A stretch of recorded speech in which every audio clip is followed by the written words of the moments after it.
কিন্তু ধৈর্য হলো তিন প্রকার। কয় প্রকার? তিন প্রকার।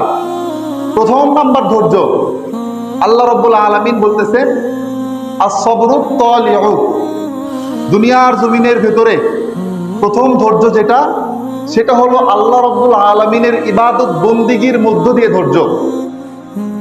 আপনি প্রচন্ড শীতের মৌসুমের ভিতরে লেপ খেতা গায়ে দিয়ে শুয়ে আছেন, ফজরের আজান হয়ে গিয়েছে, কিন্তু দিল চায় না যে মসজিদে নামাজের জন্য যাই, অন্তর চায় না নামাজের জন্য যাই।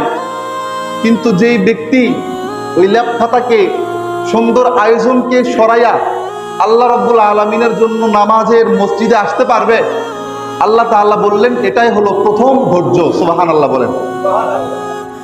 আল্লাহ রাব্বুল আলামিনের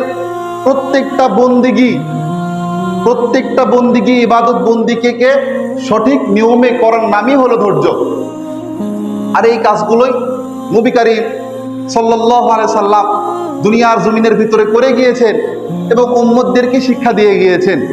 এই ধৈর্যের পরীক্ষা আল্লাহ রাব্বুল আলামিন প্রথমত বলেছেন যে একজন ঈমানদার ব্যক্তি জান্নাতে যাবে, সে ধৈর্যের পরিচয় দেবে না, ধৈর্যের পরীক্ষা দেবে না, সেটা হতে পারে না। কেমন ধৈর্য ধারণ করতে হবে? দুনিয়ার জমিনের ভিতরে আমার চোখের সামনে কিয়ামত হয়ে যাক, কিন্তু আল্লাহ তাআলার ইবাদত বন্দিগি থেকে যেন আমাকে কেউ বঞ্চিত করতে না পারে, এটার নামই ধৈর্য।